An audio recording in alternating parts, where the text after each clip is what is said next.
Okay guys, I just think this is just a waste of my time. I think this is too much effort to be worth it. So I will try to figure out how to turn it off. 3 buttons later, and I will take this and clean up my dog's mess. Donna, sorry. One thing I want to let you know from the start is this isn't going to be your standard comparison video, and I'll tell you why it's not going to be. I want to let you know, some of you know a little bit about me, some of you don't, but I am a professional cleaner, and I have been for a long, long time. In my 20s, I had a full-service janitorial company with a bunch of employees where I was responsible for hundreds of thousands of square feet of buildings, and learned about all kinds of different cleaning technologies. And in my late 30s, I started carpet cleaning. And I started because I stumbled across some vibration technology for carpet cleaning, and I was really impressed with it and wanted to do it. And I've been doing that ever since and perfected the machines, and we've ended up with the Y-Mop as the end result. As that, I could have gone with the double spinner design. I could have gone with throw the water down, scrub it, and suck it back up with a vacuum. Could have done a lot of different... double plate Y-Mop design. Yeah, the little Y-Mop. There's a lot of different things I could have done. I chose this because it's the technology that works. It was what was going to make me more money and make my customers happier with me, and that's what I'm concerned with. One of the big things I clean for, on average, very wealthy people. Not just wealthy, but very wealthy people. I can't be screwing their carpets up, so safety is a huge thing, not just getting the dirt out and making them happy that way. That, of course, is very important. But also not ruining $100,000 rugs is really important. You don't want to be ruining your wood floors with steam, which actually, if you have polyurethane coated wood floors, you're going to turn them white. If you're going to get them too wet and leave them wet too long, you're going to turn them white. There's a lot of things you need to be careful about, and I've already gone through all that with 40 plus years of professional cleaning experience. So it isn't just random chance that we're bringing you the Y-Mop, or that I have opinions about things like this spin wave, smart steam by BISSELL. You have said this before in some of our videos, that you designed this mop to be the easiest to use. Yeah. Well, at all. Yeah. That's why it has only one button. You don't have to figure out all these, use this steam, turn this on first, plug it in, everything. It's designed to be super easy. Yeah, but even if it was more complicated, if it worked better, I might do it, but it doesn't work better. We cut it down to that super simple one button on and off because that's all it needs. It is very easy to use, and I use this Y-Mop on carpets, upholstery, hardwood, marble. I wash my car with it. The point is that there's only really one activation switch on the handle. That's it. You don't have to go through a sequence of events like you do here. And read a complicated LCD screen to find out what level you're at and all that. There's only one level with ours. It's 4,000 RPM. Yeah. So with and it's like this doesn't need it doesn't need this screen and all that, but it gets gimmicky. But I think most of you out there realize, if you purchased anything, the new smart appliance, it's really just a bunch of wasted time. You buy certain things and they got a million buttons, a million choices, and you use about 3 of them. I did it with the Shark, and I have to do it here. It's just using their own language, going into the owner's manual, and just describing how you're supposed to use this thing. First, you got to plug the machine into the outlet, turn it on. Then recline the machine. I mean, all these funny definitions, but to produce steam, you got to press the steam button. After 15 seconds, it might be ready. To steam clean, move the machine slowly and evenly back and forth over your floors. But here's where I get into the fun part about steaming. Now 6, they just said to use it, but now 6 is to sanitize. A lot of people got the steam because they're thinking, I want to sanitize. Well, sanitize, this is where it gets interesting. To sanitize an area of your floor, not your floor, but an area of your floor after cleaning, after you've cleaned it, ensure your machine is on or in tile mode for 3 minutes. That's before you start. So I guess they got to make sure you get up to as hot as it will get. Then slowly and evenly move the machine back and forth at least 5 times over the area using continuous steam. And when they mean area, they're talking about standing in one place, moving it back and forth about a foot or so, back and forth. The shark said 15 times. I don't think that's because this is 50 or 3 times more powerful than the shark. I think it's because it's an arbitrary number. If you went 5 times really slow, it might be the same as 15 times not as slow. You know, what's interesting is the BISSELL, I just looked at claims that they have up to 230 RPMs, right? Yeah, and the shark is what, 100? I thought it was 100. I'm gonna 150. I'm gonna go check real quick to see what the new one has. Okay, but I'll be right back. Go ahead and keep talking. Yeah. So it's just, I find it kind of humorous, and I think that a lot of people don't realize, because they really do imply you're using steam, you're sanitizing. Well, no one's sanitizing. You are not going to sit there and spend a 10 by 10 floor would take you, I don't know, 45 minutes to an hour to actually do it the way they tell you to do it. And it's true, because steam doesn't kill germs very fast. It kills them quite slow. This steam is not very hot. They're getting up to just 212 by the time it hits the floor. It's not even that. So it just takes too much. Whereas we deal with getting the germs with an extremely vigorous, very nice, very thick microfiber mop heads. Now they use microfiber and they do get a lot of the germs up, but it's very thin.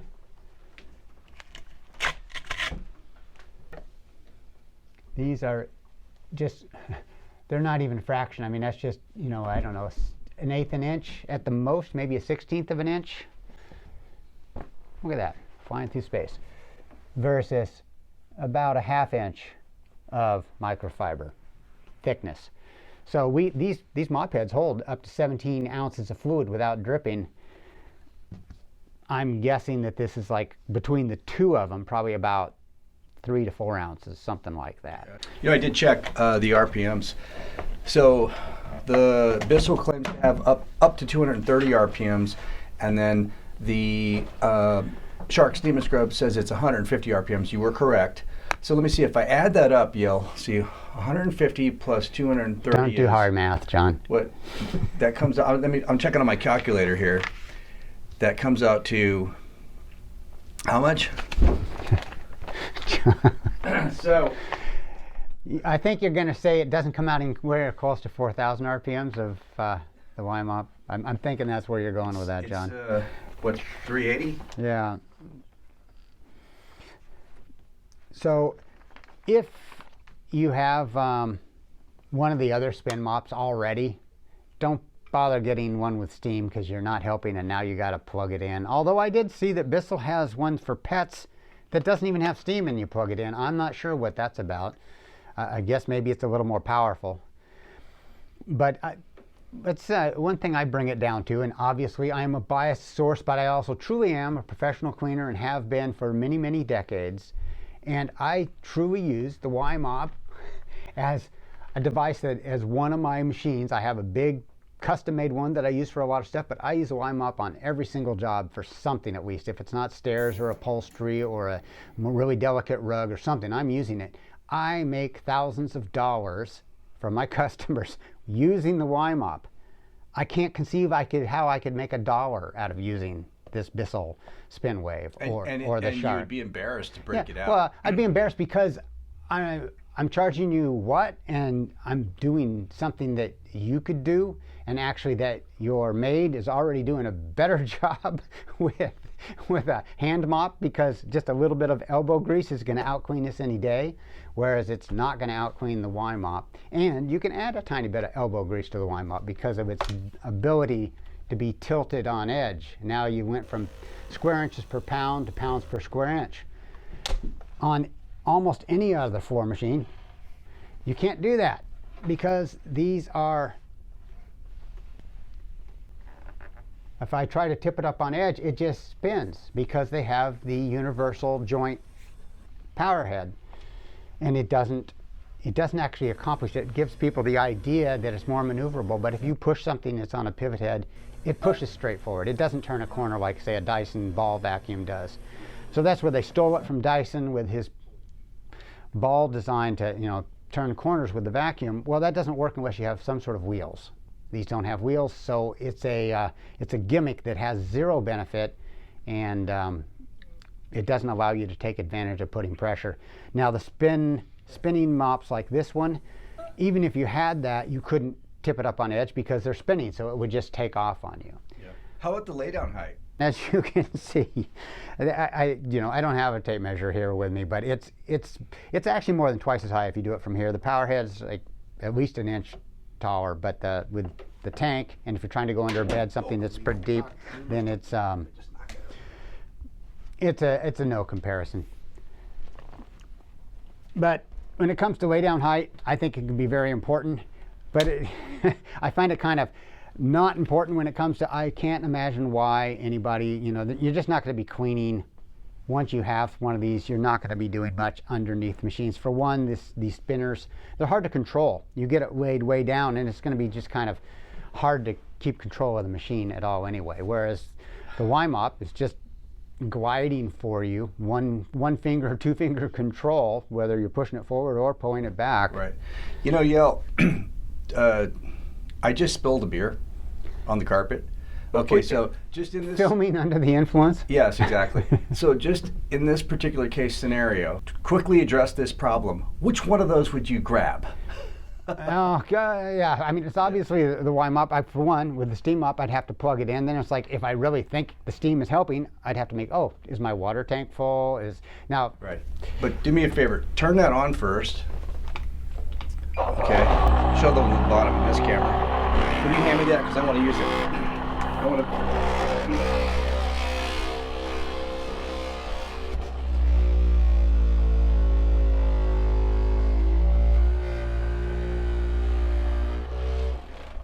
Okay, I'm done. Gone. Yep, it is quick and easy. You got it in the kitchen. It's already sitting there. It's ready to go. Especially if it's picking up spill. You don't have to get it damp. You're just doing it to pick up. And like I say, you can pick up to 17 ounces, but you could pick up a big spill, a full can of Coke or whatever. You could pick up the whole thing with one mop head. You're just going to like splatter it all over the place with this, because these aren't going to pick up nearly a full can of soda or beer or anything like that. Not even close. And they're always showing you pick up ketchup spills and all that. Honestly, what happens if you spill a little ketchup? Anybody is going to grab a paper towel and just wipe it up. You're not going to grab the Y-mop either for that. But you are going to use the Y-mop to clean your floor every few days or every week or whatever it is that you do it, to get all that, you didn't get all of it and all the other little spills and the little droplets of grease coming from your stove and all that. It's going to come up real quick and easy with the Y-mop, and you're definitely not getting it as quickly or completely with the SpinWave Smart Steam. These names are killing me. It's all marketing. Well, and I think it's not very good marketing. I don't know. Like I say, if you have a sponge mop or a string mop or a Bona mop, just doing it by hand is going to give you a better, quicker job than this is. If you got a dirty floor you really want to get clean, the answer is definitely going to be the Y-mop for you. Well, also, if you want to see it in action, you can just look at a Shark Steam and Scrub. Just look at the video that we have. I'll put the link down below. Yeah, do that. Or you can even watch their own videos. You can kind of tell this is not doing much, even when they're making them, showing them in their best light. It's more of a gimmick than anything else. And actually, the double spinner idea comes way back from a Hoover machine back in the 1950s or 60s, and it actually did something because it weighed like 40 pounds. And it had brushes, and if you had a really dirty floor that was really rough and needed scrubbing, it was a great scrubber. It wasn't a mop by any means, but it was a scrubber, and that's where they just took that concept and brought it forward and let's put microfiber under it. But for that purpose, it's just not carrying over. The Shark Steam and Scrub, well, AI claims that it gets in corners better. So yeah, they must have used a square round pad. Right. Yeah. Yeah, the Y-mop has no problem getting into corners. So if you, like I say, yeah, you might want to take a quick look at the shark review that we did. We go into more detail. Theirs was more funny with their, they had longer instructions, but one is not better than the other, despite what both of them will tell you, because they do exactly the same thing. I mean, a little bit more RPM. Spinning the dirt around and a a little little blot it up. Yeah, and a little more, yeah, and blotting it up is great if you have enough fiber to blot it up into. They don't. And it's spinning versus giving it a chance to absorb, which something that's vibrating in one place, it gives it a chance to absorb using capillary action. To 4,000 RPMs. Yeah, which is a lot more scrubbing than 100 to 200 or even 300 RPMs. It's not doing much. Well, I'm going to sign out from the YMOP lab, and we'll see you soon with another. Suppress the steam. Oh, and that turns it on as so it's